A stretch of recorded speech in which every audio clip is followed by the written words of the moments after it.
¿ya? Lo vamos a hacer con una oración pidiendo al Señor por una noticia que yo creo que a todos nos ha conmovido, ¿cierto? La situación de Venezuela, que es un país que ha tenido muchos problemas, y rogando a nuestro Dios porque Él tenga misericordia y que las autoridades venideras sean personas sabias y temerosas y respetuosas de Dios. Que no tome el poder cualquier persona, sino que sea una persona escogida por el Señor para este país que igual ha sufrido mucho. Le voy a pedir a nuestro hermano José que ore por Venezuela, ¿ya? Oremos, por favor.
Toda la situación puede ser en paz, en armonía, y con la altura de vida, sino que las personas responsables, Señor, primeramente puedan darnos la fuerza, además, gracias, Señor, gracias porque hasta aquí pero Dios amado, hay viento, hay, Señor, rumores, Señor amado, porque eso es tarde, Señor, pero tú tienes en tus manos, así como está también en tu país, ya, todo, Señor, todo el mundo en general, está bajo tu mano, y todo lo que ocurre, Señor, está dentro de tu voluntad. Sí, Señor. Padre, gracias, Señor, y tú has estado con nosotros, nos has protegido, nos has contado, nos has protegido de tantas cosas. Gracias por cada hermano que está aquí en esta hora. Gracias por cada jovencito, cada niño. Señor, bendito, Padre, ahora. Señor, y también esta bendición que alcanza a los hermanos más venidos. Que nos están aquí ahora. Señor, toca también sus corazones, sus mentes, de esta manera que deben estar acá. Porque es tu Dios. Gracias, Padre. Porque nos ha convidado. Que todo sea agradable de la agradable ese poder para los hermanos de Calamar también para que nos dirijan Calamar salga del corazón de Dios. Gracias, si yo estoy contenta de ver a mis hermanos aquí presentes, ¿se imaginan cómo estará el Señor con cada uno de ustedes aquí? Que sea este día un día muy bendecido para cada uno de ustedes y que la gracia de nuestro Dios llegue hasta sus hogares, hacia sus hijos, hacia sus nietos, sus bisnietos y todas sus familias, que son los seres que nosotros más amamos después de nuestro Señor, ¿cierto? Y los que tienen sus padres también. Bien, hermanos, gracias por este hermoso momento que hemos dedicado al Señor, ¿cierto?, para alabarle y glorificar su santo nombre. La lectura del mensaje de esta tarde se encuentra en el libro de Lucas, capítulo 7, desde el versículo 11 al 17.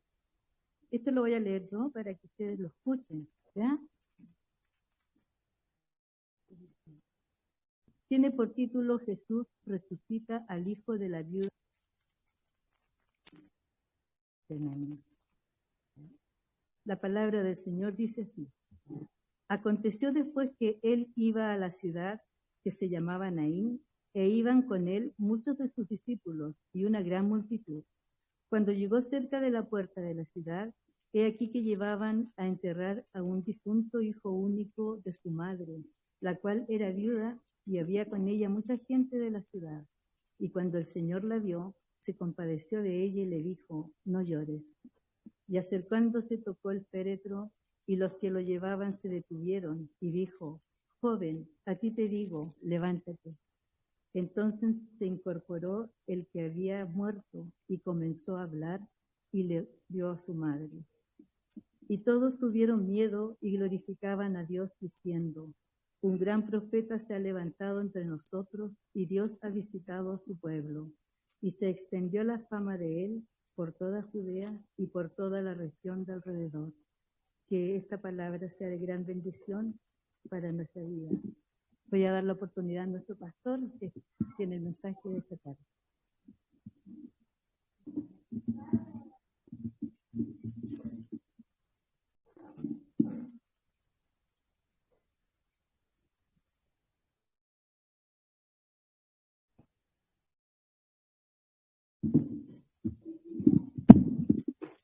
Hermanos y hermanas, bienvenidos nuevamente a la casa del Señor.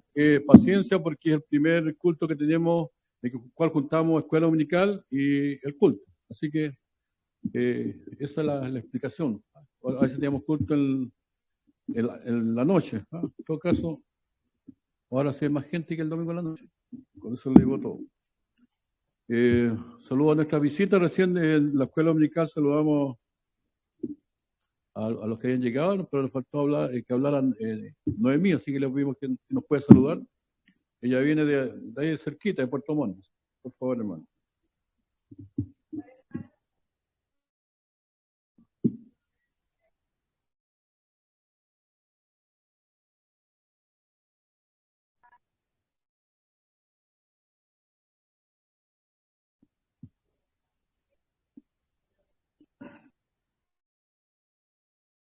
Amén. Gracias, hermana Noé. El hermano que está adelante, bienvenido nuevamente a la casa del Señor, que está con su regalón ahí.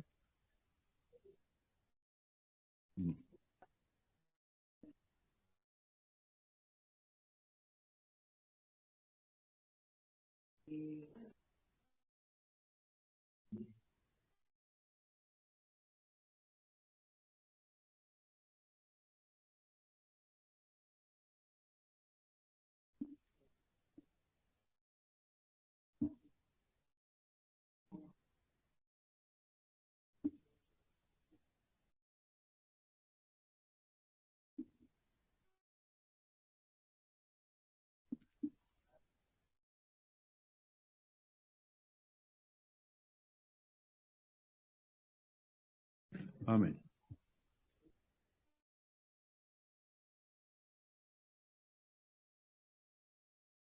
Amén. Gracias, hermano José. ¿Se han fijado? Tenemos 3 José en este momento en el templo.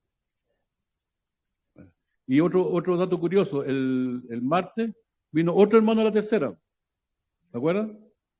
Rodrigo Morales, que quedó de venir acá. Así que tirar las orejas si lo ven este después.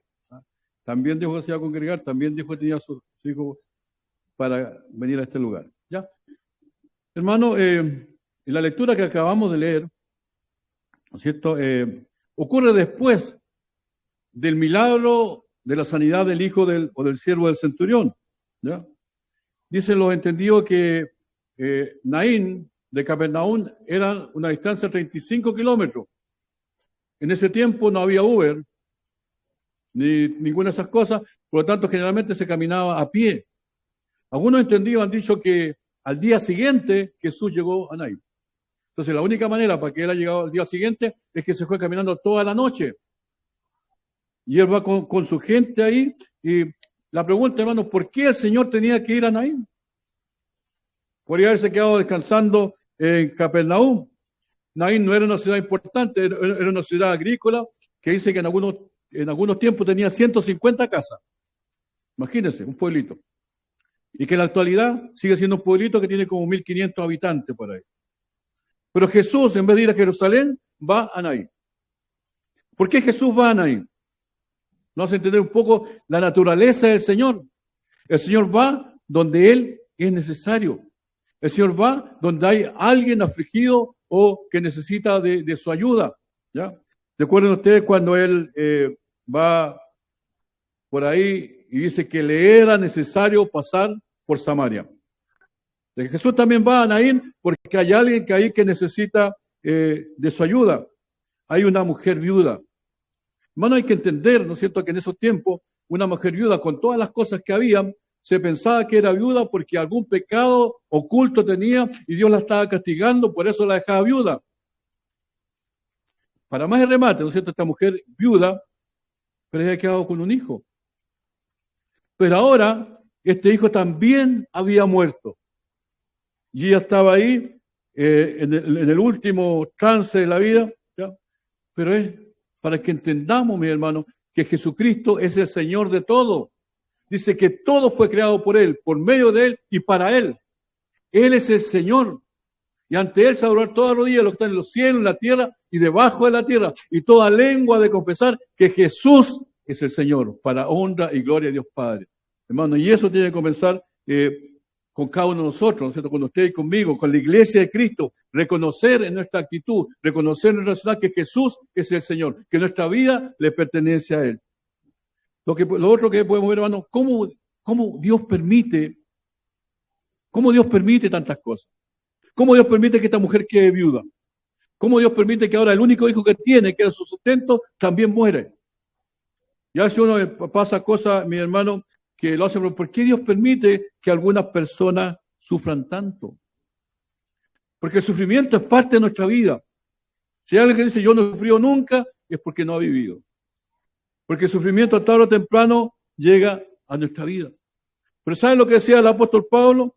Él decía, considero que los padecimientos del tiempo presente no son dignos de comparar con la gloria que pronto va a ser mostrada en nosotros. Nada de lo que suframos acá, nada de lo que padezcamos acá, pobreza, miseria, lo que sea, es comparable con lo que vamos a recibir cuando el Señor Jesucristo venga. Por lo tanto, vale la pena seguir a Jesús, vale la pena seguir confiando en Jesús, vale la pena seguir entregando todo nuestro ser al Señor. Hubo un hombre llamado Job, y él perdió todo. Y él decía, porque yo sé que mi Redentor vive. Y al final, él se va a levantar sobre el polvo. Y después desecha hasta mi piel, decía, porque estaba enfermo en una llaga. En mi carne he de ver a Dios, y mis ojos lo van a ver, y no otro. Aunque ahora, dice, mi corazón desfallece dentro de mí. Porque los problemas, las dificultades, todas las pérdidas, no hacen a veces que el corazón desfallezca. No me refiero a ese que bombea, no, sino al ser interior nuestro, que a veces nos da ganas, ¿no es cierto?, como dicen los boxeadores, de tirar la toalla. Pero si hay algo que entendemos, mi hermano, acá, es que Dios es perfecto.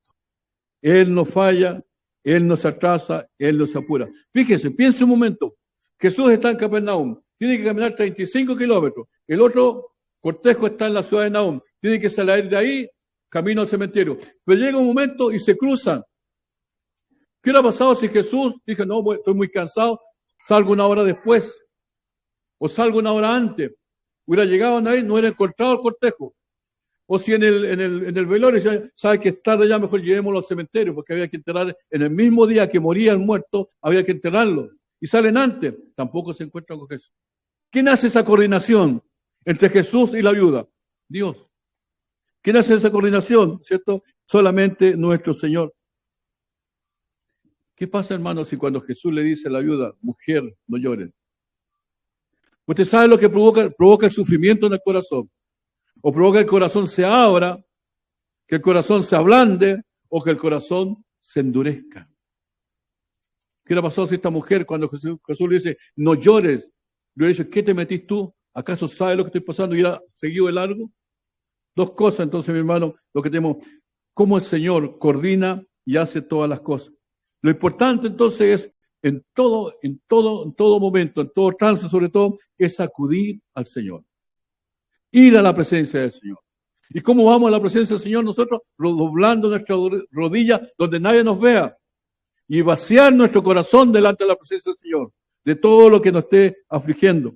¿Por qué? Porque los caminos de Dios, como decíamos recién en la escuela dominical, son inescrutables. No se pueden entender. Así como más altos son los cielos que la tierra, dijo el Señor, así son mis pensamientos y los caminos de Él, que nuestros caminos.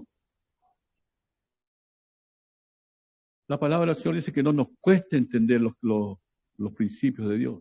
Lo que dice que es imposible entender los caminos de Dios. Es imposible, por tanto, necesitamos recurrir a la fe. Necesitamos recurrir, mi hermano, a lo que Dios ha provisto. Aquí vemos en este pasaje también otra cosa muy importante, mis hermanos, sobre todo para la juventud, es acompañar a los que están sufriendo. No es necesario ir al otro extremo del mundo para gente que sufre. No es necesario salir de Arica. Tenemos, hermano, la palabra de consolación. Y más de un ministerio de reconciliación. A veces cuando fallece alguien, usted escucha mi más sentido pésame, que el Señor le acompañe. Pero nada de eso ayuda a la persona, sino ese corazón que ha pasado por lo mismo y que puede expresar algo sinceramente para ir en ayuda de aquel que está sufriendo. Jesús también aquí, mi hermano, enfrenta las tradiciones. Enfrenta todo lo que había en ese momento. Dice que cuando el Señor la ve, Él se compadece de ella y le dice, no llores. Porque solamente Jesús tiene el poder para decir eso. Solamente Jesús tiene la autoridad para decir eso. El Señor la ve y se compadece. ¿Pero qué ve el Señor? ¿A una mujer desamparada? ¿A una mujer cuestionada? Porque, como le dije recién, se creía que la muerte de alguien querido era un castigo de Dios. Y mucha gente pensaba en esos tiempos. ¿Se acuerdan del hombre ciego de nacimiento? Cuando al Señor Jesús lo ve, el hombre está ciego de nacimiento pidiendo limosna. Sus discípulos le dicen, ¿quién pecó? ¿Este o sus padres para que haya nacido ciego? Entonces cuando vemos el asunto de la muerte pasa lo mismo. Pero Jesús, que tiene esa autoridad divina, Él le dice, no llores. Ella no dice nada. Ella no pide un milagro. No tiene esperanza alguna. Esta mujer, hermano, está sola. El Señor Jesús hizo muchos milagros. Dice que si se escribiera todo lo que el Señor hizo, no habría libros suficientes para todo lo que el Señor hizo. Pero gran parte de los milagros eran en respuesta a peticiones. Bartimeo decía, Señor, ten misericordia de mí. El siervo del centurión, como vimos el domingo pasado, el paralítico, que sus amigos lo llevaron y lo bajaron por el techo. Pero aquí, hermano, hay un caso, uno, en que el milagro del Señor se hizo sin que la persona pidiera petición alguna. Porque estaba totalmente desamparada. Aquí vemos, hermanos, 3 etapas en el cuidado y en la soberanía de Dios. La primera dice, cuando el Señor la vio y se compadeció de ella y le dijo, no llores. Entonces, lo primero que vemos aquí, hermanos, es que el Señor la ve. Dice, cuando el Señor Jesús la vio, para decir, el Señor Jesús no la ignoró. El Señor Jesús puede haber pasado por al lado, puede haber esperado y decir como en muestra de respeto, esperemos que ellos pasen y no pueden entrar. No, el Señor la vio. Y es que nos muestra eso, hermanos, que el Señor ve lo que nosotros estamos viviendo. El Señor ve lo que estamos padeciendo. El Señor ve las pérdidas que estamos sufriendo. Él las toma en cuenta. Dice que nuestras lágrimas no están contempladas en Él. Y nuestras están en ese lugar celestial ahí puesto en el altar. Las oraciones de los santos están en el altar de Dios. Entonces, hermano, el Señor no ignora a aquel que está sufriendo. ¿Ya? El Señor siempre fue sensible a la necesidad. Siempre. Entonces, hermano, si nosotros algo tenemos que recuperar en este tiempo, es que el Señor está consciente de lo que estamos viviendo. Está consciente de nuestros achaques, está consciente de nuestras pérdidas, está consciente de nuestros desafíos, está consciente de nuestros fracasos. Pero Él no solamente está consciente, no solamente lo ve, sino que el Señor, al igual que la mujer, dice que en segundo lugar, Él se compadece de ella. Y la palabra compadecer acá dice que, según lo he entendido, es la traducción de la palabra, dice que salió algo de su entraña, del fondo interno de Él, que se volcó hacia esta mujer. Porque eso lo comparamos, ¿no es cierto? Decimos, no, es compasión. Y cuando uno va en el vehículo y para en un semáforo, generalmente hay jóvenes o gente que pide una moneda. Entonces uno ve si tiene moneda, le pasa, porque según uno, eso es compasión. Pero eso no es compasión, eso es lástima. La compasión que habla aquí, ¿no es cierto?, es que el corazón del Señor se enternece por la situación de esta mujer. El corazón del Señor se conmueve. Y así es Jesús. Cuando Lázaro había muerto, 4 días que estaba muerto, y vienen las Marta y María, vienen a él, y cuando Jesús ve que todos están llorando, dice la Biblia que él también se conmovió en su corazón y también lloró. Nos muestra entonces que Jesús, en el cual nosotros creemos, es alguien que está cercano a nuestro corazón. Dice que Él fue probado y tentado en todo según nuestra semejanza, pero sin pecado. Tenemos un sumo sacerdote ahora que nos conoce, que sabe de qué estamos hechos, sabe de nuestras debilidades, sabe de nuestro cansancio, sabe de todos nuestros detalles. Por lo tanto, podemos acercarnos confiadamente al trono de su gracia. Tiene compasión, como de Jesús, del que sufre. Y nosotros, mis hermanos, también tenemos que ser creyentes, que podamos reaccionar frente a aquellos que están sufriendo. Pablo dice, porque el amor de Cristo nos impulsa, considerando esto, que uno, Jesús, murió por todos, por consiguiente todos murieron, y Él murió por todos, para que los que viven ya no vivan para sí, sino para aquel que murió y resucitó por ellos. Hermano, el desafío que tenemos entonces ahora es vivir para Cristo. No vivir para nosotros, es vivir para Cristo, porque el tiempo es corto. El tiempo que queda para la venida del Señor es cortísimo. El tiempo que está restante para que la historia de la humanidad se termine, ya no queda casi nada. Nos asombramos de algunas cosas y nos asombramos y nos vamos a seguir asombrando. Pero la palabra de Dios, ¿no es cierto?, está escrita y la palabra de Dios la deja claramente establecido que la venida del Señor va a ser como cuando viene un ladrón en la noche. No nos vamos a dar cuenta. Y hay varias parábolas. El Señor dijo que va a ser semejante a una fiesta de boda. 10 vírgenes, 5 prudentes y 5 insensatas. Las prudentes tomaron y atesoraron aceite especial. Las otras no. Y el Señor siempre hace reflexionar sobre esto.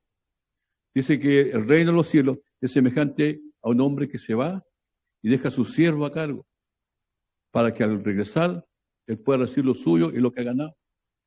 Y el Señor dice, cuando el Señor vuelva y haya su siervo obrando así, bienaventurado será. Pero dice, pero si aquel siervo piensa en su corazón, y aquí, hermano, yo creo que nos identificamos que son muchos, mi Señor tarda en venir. ¿Piensa usted, pienso yo que el Señor tarda en venir? Y todos decimos, no, el Señor viene. Pero ¿dónde están nuestros planes para ir al encuentro del Señor? Si yo pienso que el Señor está por venir, entonces ajusto mi vida, ajusto mi trabajo, ajusto todas mis actividades, porque el Señor está por venir. Mi Señor tarda en venir, dice. Y se comienza a comer y a emborracharse con los borrachos. Y eso significa vivir para uno mismo, tener una vida egoísta. Yo primero, yo segundo, yo tercero, y se queda algo a lo mejor para el resto. Y se comienza a comer y a golpear a sus consiervos. Y uno a veces dice, no, yo no golpeo a nadie. Pero lo que está hablando es del hablar. ¿Cómo me refiero yo a mi hermano? ¿Cómo me refiero yo a mi hermana? Dice que vendrá el Señor y le pondrá castigo en forma dura y eficaz. Su parte afuera es. Entonces, hermano, aquí cuando vemos, mi hermano, que el Señor tiene compasión, es porque quiere que nosotros también mostremos ahora la misma compasión. No en el sentido que nosotros hablamos material, sino en el sentido de llevar o de pregonar lo más precioso que tenemos, ¿Qué es lo que va a hacer cambiar al ser humano? He escuchado varios testimonios de Dios, no, que ya, mira, Chile ya cambió, ahora mira, ya no hay delincuencia, no hay nada. ¿Quién va a cambiar al ser humano? Si no solamente Cristo en el corazón del ser humano. No son más carabineros, van a perdonar, no son más leyes, no es más represión, es Cristo en el corazón. Cuando el cristianismo se apoderó del imperio, el imperio cambió. Porque solamente Cristo cambia al corazón del ser humano. Y ese es el testimonio que nosotros tenemos que entregar en este presente siglo. En tercer lugar, mi hermano, dice que Jesús se acercó. Jesús no mira de lejos, como a veces hacemos nosotros cuando vemos una situación delicada. Nos quedamos para no incriminarnos o lo que sea. No, que Él se acercó. Y así es Jesús, se acerca a nosotros una y otra vez. No solamente se acerca, sino que dice la Biblia que Él tocó el féretro. Y para un judío, para un rabino, para un maestro, al tocar ese féretro, automáticamente ese varón o mujer quedaba impuro. Y ya tenía que apartarse hasta la noche, hacer un rito de purificación. Pero Jesús, ¿no es cierto?, va más allá. Él se identifica como el Hijo de Dios. Él se identifica como el Cordero de Dios que quita el pecado del mundo. Él no tiene miedo a ser contaminado. A veces nosotros también, hermanos, tenemos miedo a que nos contaminen. Tenemos miedo a esto, a aquello. ¿Ya? Pero el Señor Jesús no es así. El hombre leproso le dijo, Señor, si quieres, puede limpiarme. Jesús le dijo, quiero ser limpio. Pero no solamente se quedó en la declaración, sino que se acercó y lo tocó. Quiero ser limpio. Al instante, dice, fue libre de la lepra. Hermano, aquí se detiene esta caravana que va a ir, porque sorprende a todos.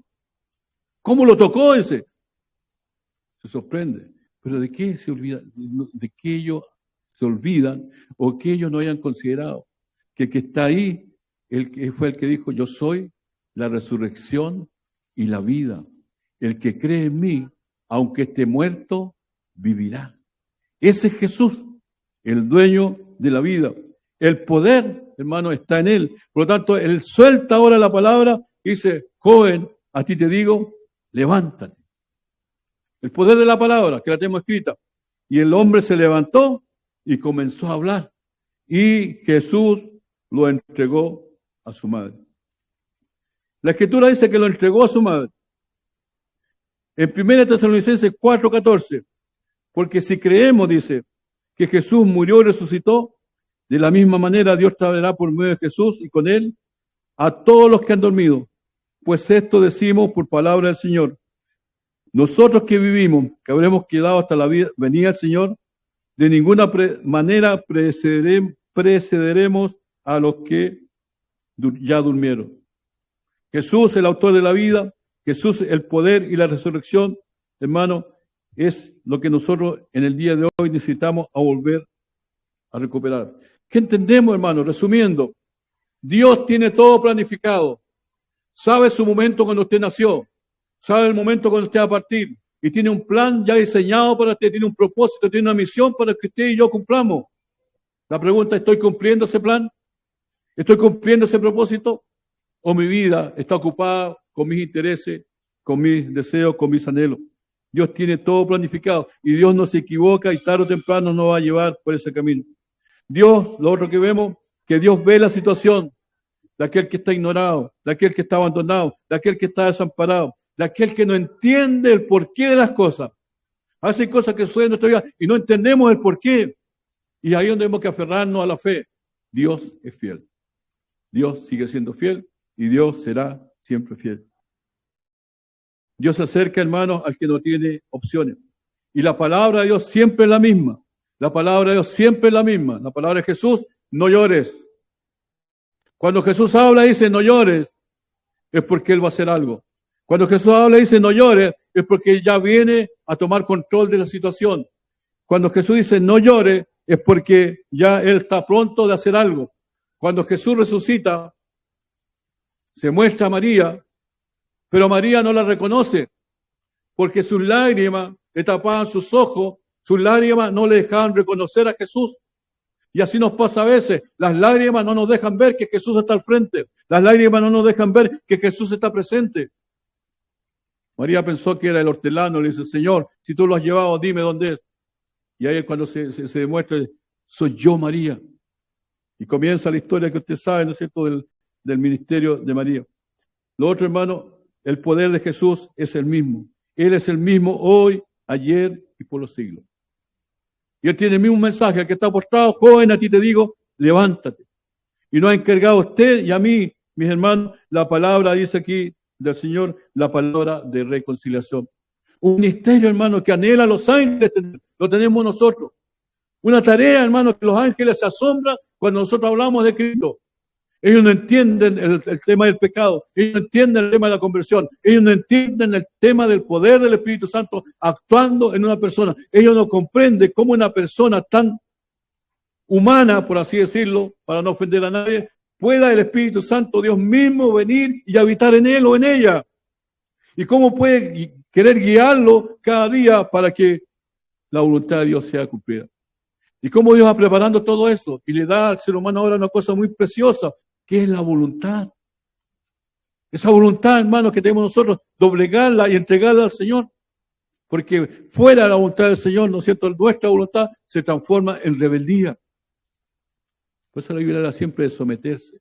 Someteos pues al Señor. Someteos pues a toda institución humana. Pero no nos gusta someternos. Nos gusta la rebeldía. ¿Y qué hemos ganado? ¿Qué ganamos con la rebeldía? Solamente destrucción. Solamente, hermano, el no poder disfrutar de las bendiciones del Señor. Jesús se acerca a la mujer, que no sabemos por qué está sufriendo, pero le dice, mujer, no llores. Y le da la palabra, no a ella, sino al joven. Y la mujer no pidió nada. La mujer no dice, Señor, tampoco le recrimina. A lo mejor en la noche anterior estuvo toda la noche llorando, preguntándose, como nos preguntamos, ¿por qué, Señor? ¿Por qué pasa esto? Pero lo importante, hermano, es someternos a la presencia y a la voluntad del Señor.